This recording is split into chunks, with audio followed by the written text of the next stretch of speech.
call is to inform you that IRS is filing lawsuit against you.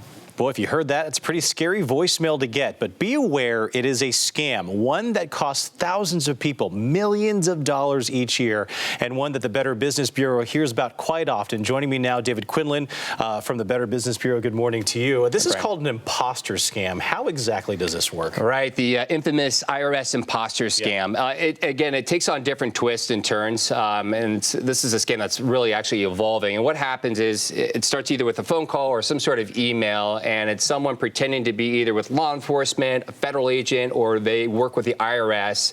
And usually during tax season, they call and they use scare tactics and say, listen, you owe us X amount of dollars in back taxes. If you don't pay it now, we're going to send law enforcement after you. You'll have an arrest warrant for you.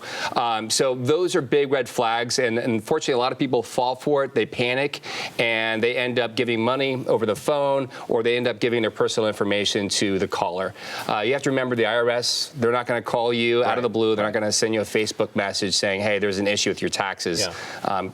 Provide your personal information. The rule of thumb, especially when you try to protect yourself, is to look at the caller ID if you have it. But, a lot of these spoof the IRS phone number. How do they do that? The technology is incredible. So they can spoof numbers to make it look like it's actually calling from the IRS or it's calling from a local area code. How they do that exactly, I'm not sure. It's some sort of computer program that they have. Obviously, with technology evolving, scammers are getting more and more sophisticated.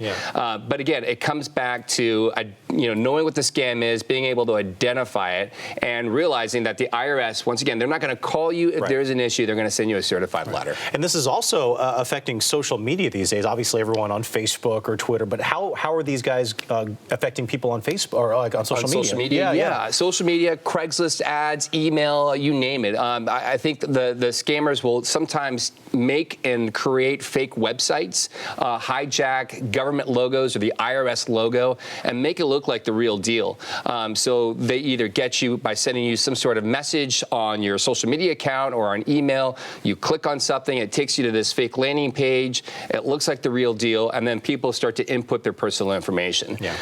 Not that common as far as people falling for it, but again, when you cast this wide net, all it takes is 2 or 3 people to fall for it, and they make a lot of money. If somebody does get a voicemail, just like the one that they heard earlier, I mean, what should they do? They call the police, or they just ignore it? What's I would ignore it, and I definitely report it to BBB Scam Tracker. And that's bbb.org/scam tracker, and that way we can actually monitor where these scams are coming and how often they happen. But don't be alarmed if you get it. Just hang up the phone. Look at the phone number where it came from. Enter that phone number in the Do Not Call registry so they don't call you back. And if it's on your cell phone, you can block the number. And unfortunately, if they do have your personal information, how can that affect your taxes? And I'm also assuming it could affect your identity as well. Sure. Every year we see so many cases of false tax returns filed under people's names. And when it comes to them filing their taxes, they found out that someone else filed taxes under my name. They could lose lots and lots of money, and identity theft you have to worry about as well. So it happens. You got to keep all your personal information under lock and key, and that means digitally and electronically. Yeah, be very vigilant about keeping your personal information. I mean, and what do we do to keep our personal information safe? I mean, what are some practical advice here? Yeah, so if you're doing anything online, if you're doing your taxes online, make sure that you're using your own home Wi-Fi. You're not on public Wi-Fi. Any transactions you make sure it's on a secure website, that you're using a legitimate website.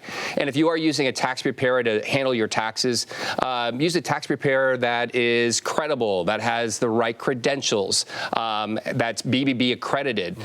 So those are some simple things that you can do at home to stay safe and navigate through this spooky mess. Yeah, exactly. Kind of is a spooky mess. All right, David Quinlan with Better Business Bureau. Thanks for joining us. Thanks, Back to you.